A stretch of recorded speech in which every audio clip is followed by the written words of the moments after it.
Baik, kita akan mulai tentang keajaiban otak manusia, miracle of human brain dan kemodern. Seperti kita ketahui bahwa otak manusia itu menjadi sesuatu yang sangat penting dalam kehidupan kita. Karena di dalam otak inilah menjadi center dari segala aspek kehidupan kita.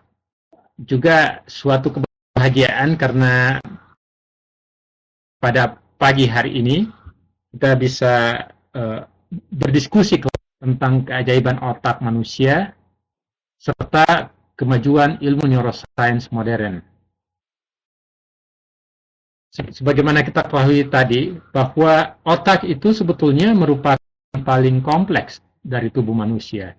Organ yang sangat rumit. Nah, karena kerumitannya tersebut, karena mempunyai fungsi yang sangat penting dalam semua kehidupan tadi. Secara prinsip, sebetulnya mempunyai fungsi utama ada 4. Yang pertama yaitu sebagai pusat kemampuan berpikir, intelijen, mengingat, inovasi. Kita bisa bayangan bahwa otak mempunyai fungsi sebagai pusat berpikir. Nah, kemampuan otak tersebutlah maka segala aspek kemajuan yang kita akan dewasa ini, kemajuan ilmu pengetahuan dan teknologi itu karena fungsi otak. Demikian pula aspek tadi, karena otak mampu berpikir, dia mampu terus bisa mensintesa pikiran-pikiran baru yang kita sebut dengan inovasi, juga bisa mendeteksi adanya perasaan, emosi, dan sebagainya. Kemudian yang kedua, fungsi utama dari otak itu yaitu pusat penafsiran terhadap fungsi panca indera kita. Kita kan sudah ketahui semuanya, semua orang sadar bahwa ada penglihatan, ada panca indera pendengaran, ada panca indera pengecap, ada penciuman, dan rabaan. Itu semua panca sebetulnya ditafsirkan bagaimana manifestasinya antara panas dengan kita bisa merasakan pahit atau asin, bisa melihat cahaya dan sebagainya. Itu semua karena fungsi otak dalam menafsirkan fungsi panca indera tersebut. Kemudian yang ketiga, fungsi utama inisiator gerakan tubuh dan pengendali perilaku. Jadi modern disebut dengan behavior, ilmu neuroscience. Nah, jadi atau mau ke sekolah atau mau berangkat kemanapun, itu digerakkan oleh otot. Tapi otot itu kan ada yang merintahkan, yaitu otak sendiri.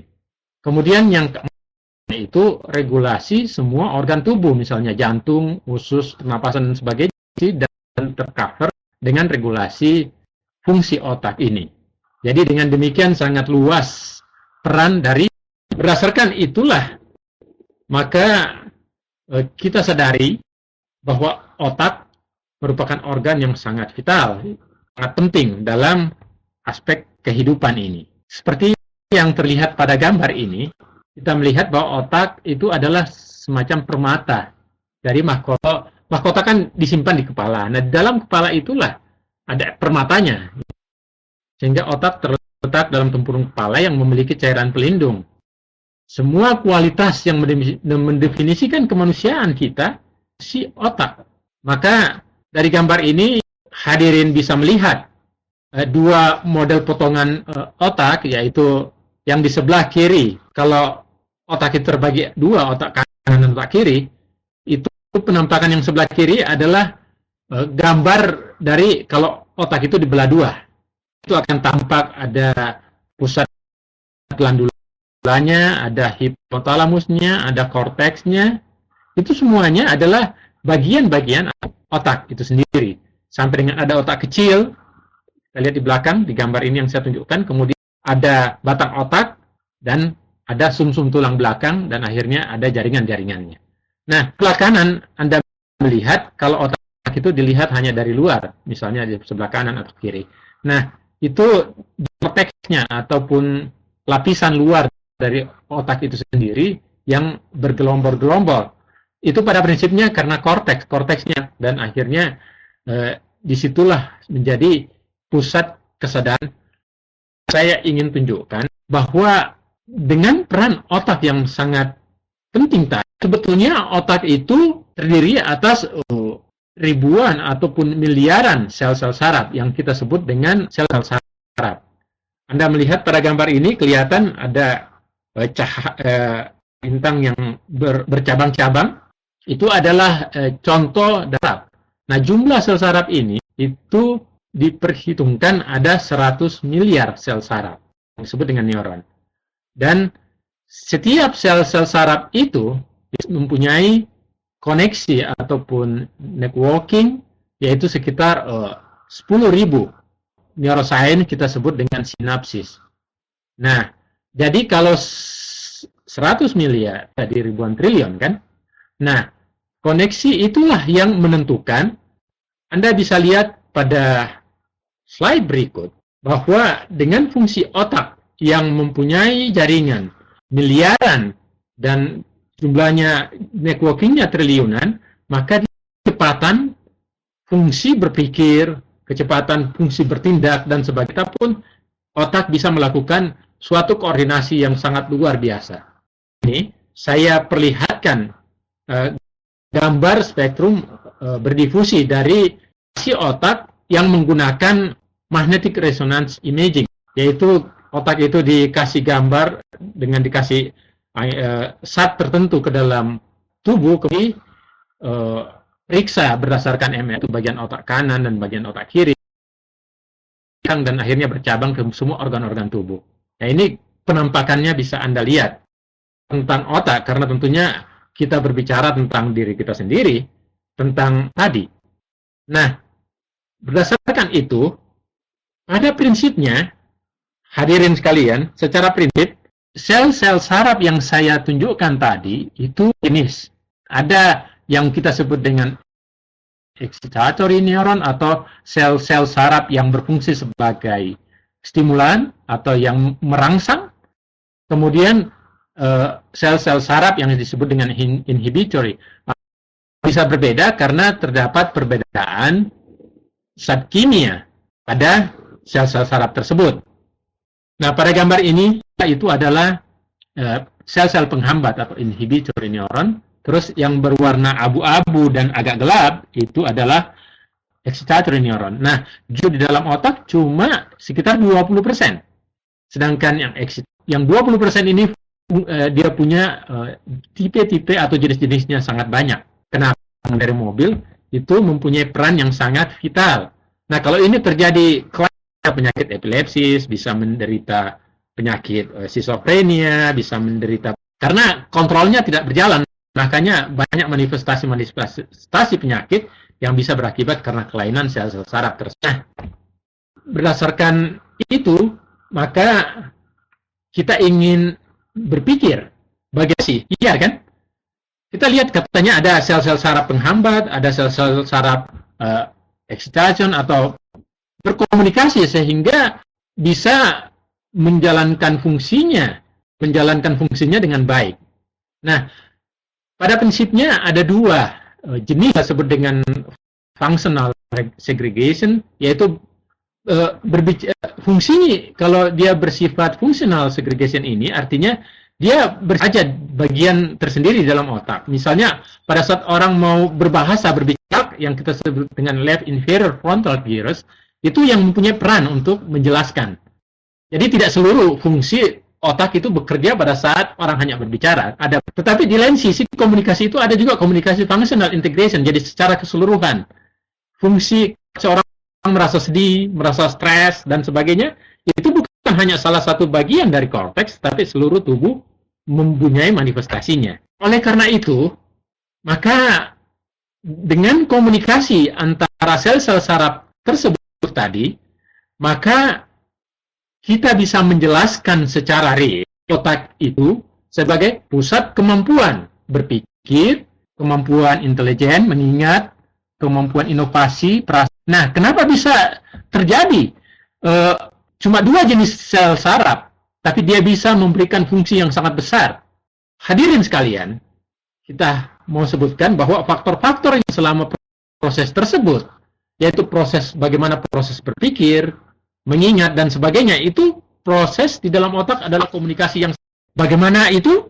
Dia bisa terjadi dua perubahan penting, seperti yang saya sebutkan sebelumnya, yaitu perubahannya antara koneksi sel-sel saraf itu, dan yang kedua perubahan koneksi itu sendiri. Ya, bagaimana perubahannya? Jadi antara dua jaringan sistem saraf itu, maka tentunya kan dia akan memberikan informasi yang berbeda antara satu sel saraf satu dengan sel saraf yang lainnya. Dan di gambar ini saya mau contohkan, misalnya sel-sel saraf itu ada, dia punya tubuhnya atau disebut dengan soma, terus ada dia punya akson, terus antara ujung dari sistem saraf atau cabang-cabang tersebut dengan cabang sel saraf yang lain. Dan disitulah terjadi perubahan kimia dan perubahan elektrikal. Dan itu yang menyebabkan kerja otak dalam saraf dengan sel saraf yang lain, dan berdasarkan fungsi itulah maka otak akan mengerjakan sesuai dengan apa sinyal yang dia dapat. Misalnya sinyal yang mengatakan Anda harus bekerja, sinyal-sinyal saraf ini yang menyatakan rasa sakit, dan sebagainya. Itu semua aspek-aspek biokimia yang akhirnya berakibat munculnya sifat-sifat tertentu ataupun perasaan-perasaan tertentu atau kesadaran-kesadaran tertentu. Nah, atau networking antara sistem-sistem sinap tadi. Nah, ada baru-baru publikasi dari penemu di neuron bahwa sel-sel sinap itu ataupun jaringan antara dua sel saraf itu bisa berubah dalam hitungan beberapa. Nah, jadi di dalam otak itu sendiri sebetulnya manusia itu walaupun dia punya sistem struktur sarafnya sama antara satu orang dengan orang yang lainnya, tidak ada satupun orang yang sama. Kenapa? Karena expose-nya kan berbeda-beda. Apa yang dia ingat, apa yang dia ingat. Dengan demikian, maka di situ kompleksitas daripada kehidupan manusia yang ditunjukkan dengan kompleksitas yang ada di dalam otak. Nah, jadi kalau sel-sel saraf itu terbagi dua, yaitu ada sel saraf yang disebut inhibisinya, ada tiga jenis networking yang kita sebut dengan, pertama networking yang berupa zat kimia yang disebut dengan neurotransmitter, yang kedua karena aspek elektrikal, dan aspek sistematiknya. Nah, sebelum kita masuk kepada fungsi penafsiran terhadap fungsi panca indera, hadirin sekalian, ngajak hadirin untuk melihat video ini untuk sementara.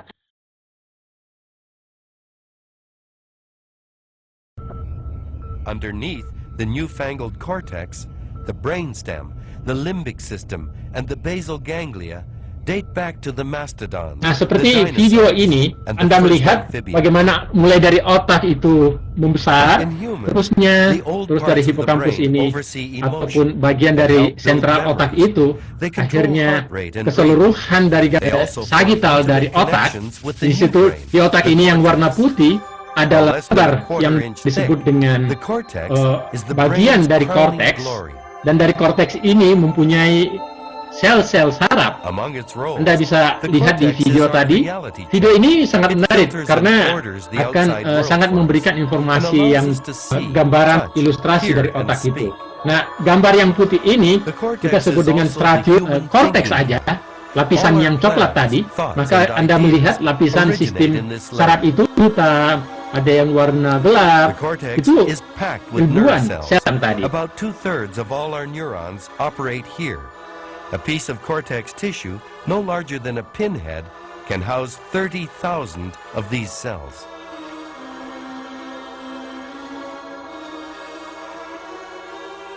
Each neuron has a job to communicate with other neurons. The brain works by forming networks among these cells.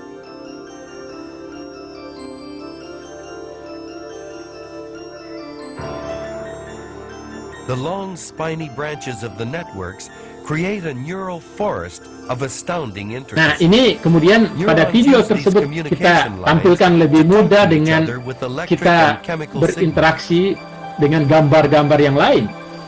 Akhirnya berkoneksi. Yang digambarkan dengan nyala seperti kayak bintang tadi, itu adalah kemudian dengan sistem elektron, maka saraf ini bekerja. Dan ini gambaran berikutnya betul-betul adalah gambar dari saraf yang nyata.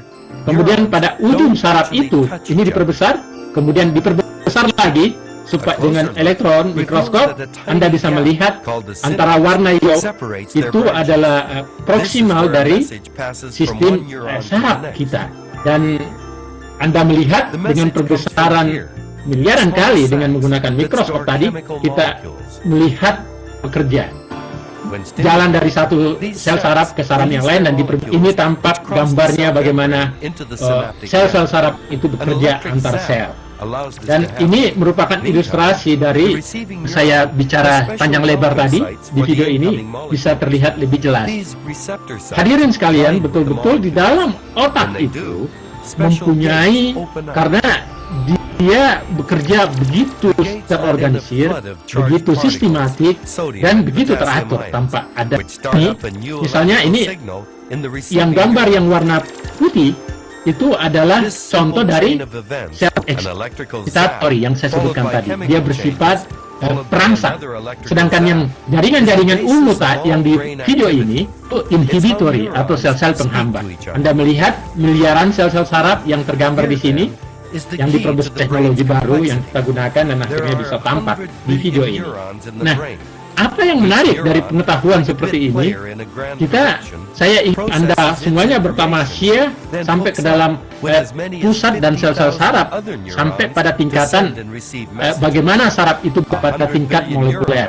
Anda bisa melihat bagaimana piramidal sel atau sel excitatory ini berputar-putar. Anda menyaksikan terus ada cabang-cabangnya, disebut dengan dendrit.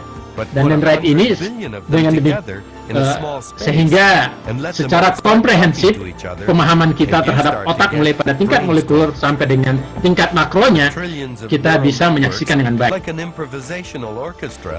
Create new ideas and connect different thoughts in a whimsical and sometimes inspired fashion. It's this impromptu ability to produce new things in our brains that allows us to progress, that quite simply takes us from here to here.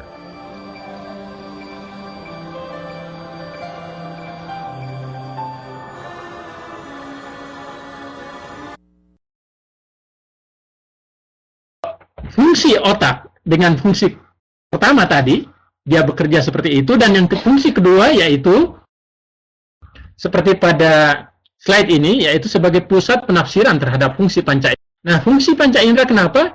Dia berhubungan dengan telinga kita sehingga kita bisa sistem saraf. Kemudian bisa melihat karena adanya visual konduktif pada otak. Kemudian kita juga bisa menyaksikan bahwa kita bisa merasakan ciuman tertentu, yaitu mungkin bau ataupun bau segar dan sebagainya, atau sebaliknya, itu karena di dalam otak juga. Yang letaknya di daerah yang tergambar ini, yaitu yang berwarna hijau.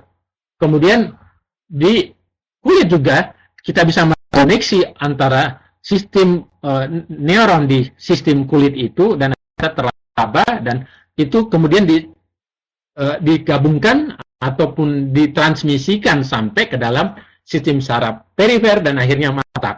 Nah, jadi dengan demikian maka bisa dibayangin fungsi kalau otak mengalami kelainan, maka kelainan yang terjadi misalnya pas pada bagian otak belakang, maka orang tidak bisa melihat. Makanya kalau orang jatuh, lantas terjatuh ke belakang dan itu menyebabkan bagian dari otak korteksnya terganggu, maka biasanya terjatuh ke samping.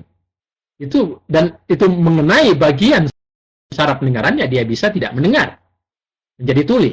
Dan demikian pula orang terjatuh dari atas ke bawah dan langsung kena kepada ubun-ubunnya, bisa saja nanti dia tidak bisa merasakan lagi karena terjadi kerusakan. Jadi intinya itu menunjukkan bahwa di otak inilah pusat penafsir panca indera kita, sehingga kita bisa menikmati alam semesta ini karena otak yang normal tadi. Utama ketiga dari otak itu yaitu sebagai inisiator gerakan tubuh dan pengendali perilaku. Nah, di gambar Anda bisa menyaksikan yang di bawah itu yang seperti ada garis-garis, itu adalah gambar skeletal muscle atau otot-otot. Di otot-otot itu ada jaringan saraf yang terkoneksi ke dalam sumsum tulang belakang. Dan dari sumsum tulang belakang itu ke dalam batang otak dan akhirnya kepada pusat otak di otak besar. Yang di korteks yang bisa merasakan serta bisa memerintahkan mau berjalan kemana, ke kanan, ke kiri. Karena otot kan ada otot yang bersifat otonom dan ada otak yang bersifat lurik yang otak. Nah, kemudian fungsi hal yang sangat penting dari fungsi otak ini yaitu kita akan masuk kepada fungsi otak, yaitu otak itu sebetulnya yang bukan hanya bekerja untuk dirinya sendiri, tapi dia bekerja seluruh organ-organ yang ada di dalam tubuh kita. Bisa dibayangin, dia bisa mengendalikan secara otonom, yaitu ginjal dan sebagainya. Yang kita sebut dengan otonomik, itu fungsi daripada otak. Jadi artinya, seluruh dalam aspek tubuh kita ini, itu berada dalam satu kontrol, yaitu kontrol otak. Baik controlling ataupun bersifat yang kita sadari. Apa yang otonom itu misalnya fungsi jantung, kan tidak perlu lewat perintah kita. Tapi otomatis itu jantung diperintahkan oleh otak dengan untuk bekerja berdenyut. Itu contohnya. So, kalau dia harus bekerja berdasarkan perintah kita, bisa dibayangin kan betapa tidak teraturnya fungsi jantung itu. Fungsi yang otonom, ada yang fungsi yang tersadari. Nah, jadi dengan demikian, saya sudah mengantarkan Anda sekalian bertamasya bahwa melihat otak itu sendiri, dia merupakan mempunyai sangat luas. Otak berperan pada semua aspek kehidupan kita. Kenapa? Mulai dari hal yang paling mikro, yaitu molekul atau atom, kemudian penyakit atau kelainan sistem organ tubuh, sosio-psikologis dan budaya, semua peran otak ada fungsinya di situ. Nah, dengan konteks seperti itulah maka bisa diprediksi bahwa itu sangat-sangat luas. Mulai dari aspek yang mikro sampai dengan aspek sosial kemasyarakatan.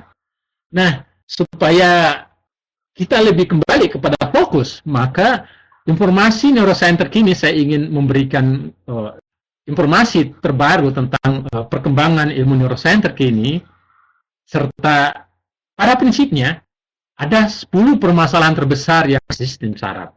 Penyakit itu apa? Yaitu penyakit Alzheimer, penyakit epilepsi, stroke dan kelainan kardiovaskular disorder, kemudian tumor dan kanker otak, juga adanya ketulian, neural dan retina, ataupun yang ke-8 yaitu perasaan nyeri, hampir semua, dan ada aspek-aspek nyeri yang tidak tertahankan sehingga orang itu kadang mau bunuh diri karena begitu sakitnya.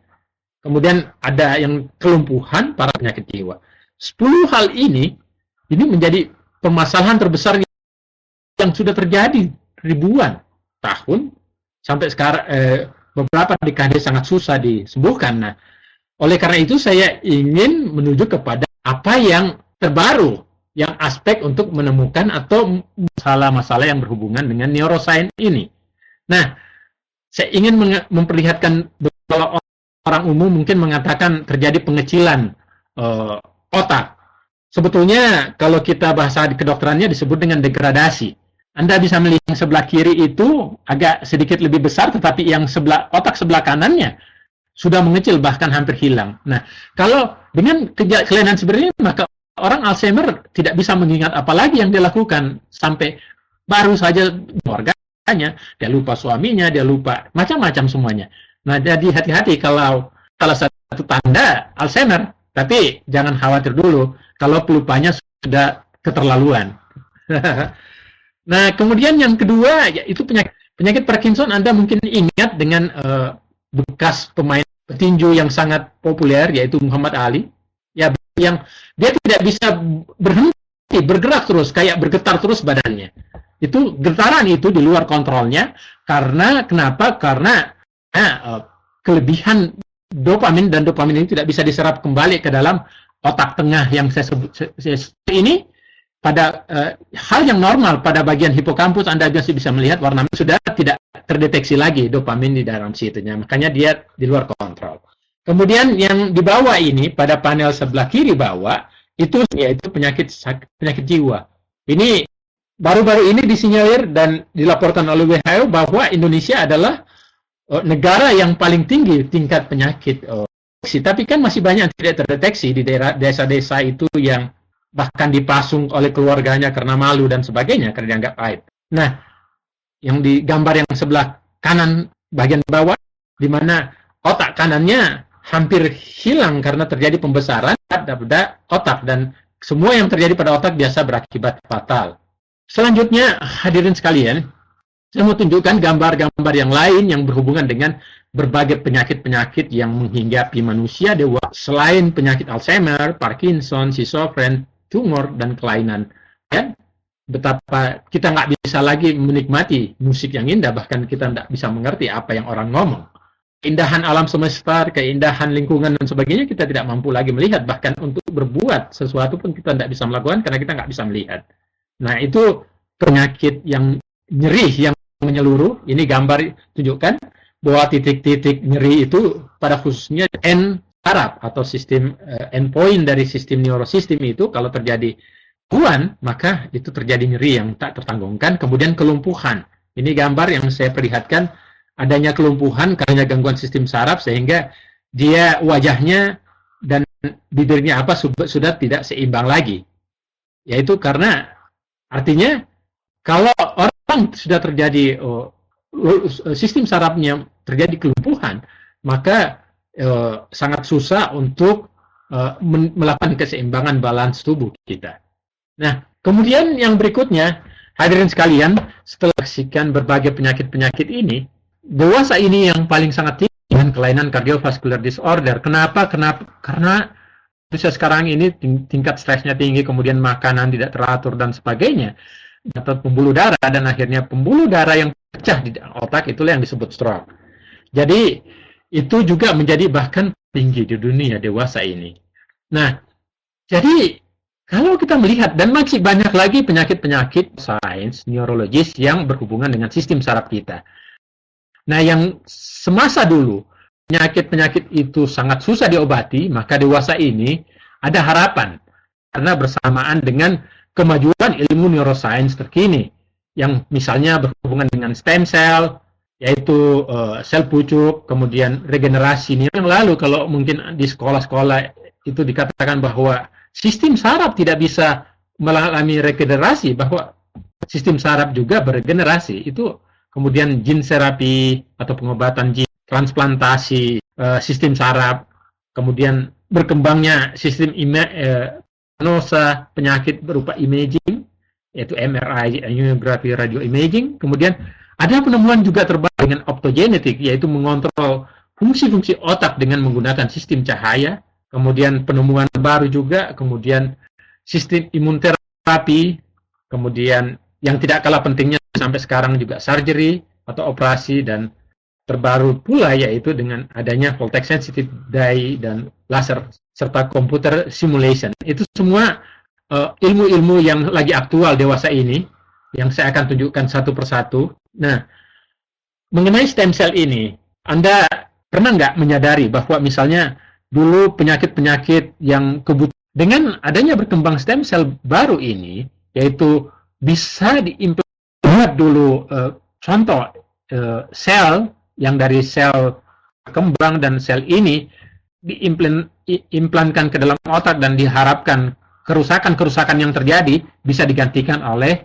Dengan ini baru dipublikasikan di jurnal Nature yang mengenai bukan bagaimana yang berwarna ungu ini dia bisa gambarkan bahwa awalnya misalnya degenerasi, artinya tidak bisa atau sangat kurang dia punya sel-sel saraf di daerah hipokampusnya. Kemudian setelah itu lewat kemajuan stem cell diimplankan suatu sel sistem tertentu, dan akhirnya Anda bisa lihat pada masuk setelah 2 minggu setelah itu, maka dalam hipokampus pada bagian ini. Anda bisa lihat yang paling belakang itu sel-selnya kurang, kemudian pada yang di depan sel-selnya yang sudah banyak. Dan ini juga bisa dikembangkan nanti penyakit-penyakit kerusakan jaringan otak dan sebagainya. Dan kalau ini mampu dijadikan atau mampu diimplementasikan pada manusia, maka itu luar biasa. Itu kemajuan yang luar biasa yang membuat berbagai penyakit-penyakit yang saya sebutkan sebelumnya tidak bisa disembuhkan. Kemudian yang berikutnya, gambar ini saya ingin tunjukkan hal yang merupakan hal yang juga menarik selain stem cell tadi, yaitu sistem regenerasi medicine yang saya tunjukkan tadi. Nah, Anda bisa perbesar di zooming. Di situ bisa melihat bagaimana terus diimplankan ke dalam secara in vitro di laboratorium dan akhirnya bisa berkembang. Dan akhirnya Anda bisa melihat dia bisa seperti tumbuh. Itu kemajuan terkini yang hubungannya dengan stem cell. Kemudian yang kedua tentang regenerasi, pada 2 dekade atau 20 tahun yang lalu, sel-sel saraf tidak dianggap bisa beregenerasi. Maka dewasa ini yang terbaru, seperti pada gambar ini hadirin sekalian, Anda bisa menyaksikan warna hijau itu dan awalnya kecil bisa akhirnya bercabang-cabang. Kemudian, jadi dengan gambar ini, Anda bisa melihat bahwa kemajuan ilmu Jepang untuk kesejahteraan umat manusia. Kemudian yang berikutnya yaitu tentang gene therapy, yaitu terapi genetik. Kita bisa bayangin bahwa dewasa ini begitu banyak penyakit-penyakit yang ditimbulkan dengan genetik, sehingga dan kelainan genetik ini nggak bisa diobati dengan obat-obat biasa. Tapi penyebabnya kan harus diobati secara gene. Misalnya penyakit-penyakit, ada salah satu yang lain, tapi memang ada secara genetik ada muncul. Nah, itu harus diterapi lewat sistem bisa diterapkan pada manusia. Perpaduan antara gene terapi dan stem cell bisa disembuhkan lewat menggantikan sum-sum dari manusia yang berpenyakit itu dengan sum-sum normal dan akhirnya kelainan yang ada dalam tubuh. Bisa orang itu bisa sebenarnya penyakit itu tidak sebesar kalau dia didiagnosis setelah dia bisa angkat tumornya itu dan akhirnya bisa disembuhkan kan. Nah, tapi kalau dia sudah mengalami kelainan yang jalar kemana-mana, maka sangat susah.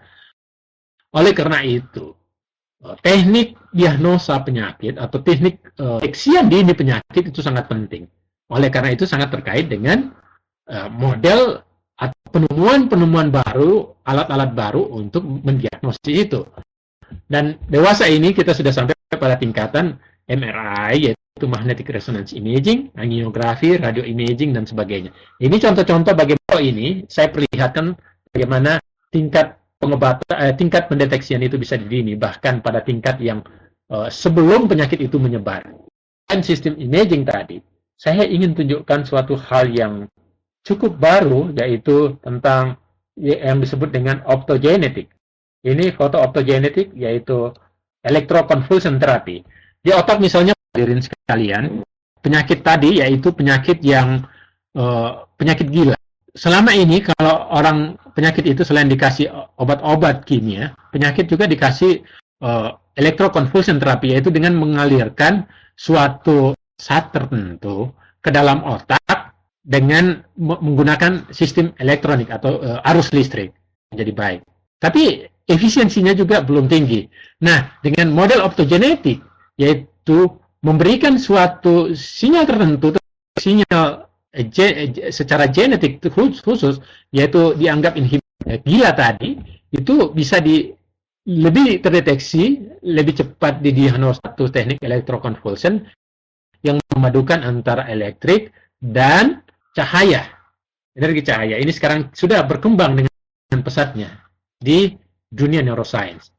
Kemudian terapi atau obat-obatan kimia, tidak bisa dipungkiri bahwa obat-obat kimia juga sekali lagi, obat kimia itu biasanya mempunyai keterbatasan karena adanya efek-efek. Dan yang tidak kalah pentingnya dalam dunia neuroscience, hadirin sekalian, yaitu kemajuan tentang sistem apa yang kita sebut dengan komputerisasi atau karena otak dianggap sebagai suatu komputer di 1000 triliun networking, maka berapa memori yang dibutuhkan superkomputer yang menyamai otak manusia. Itu kurang lebih dibutuhkan 10.000 laptop dari laptop terbaru dipadukan dalam satu tempat.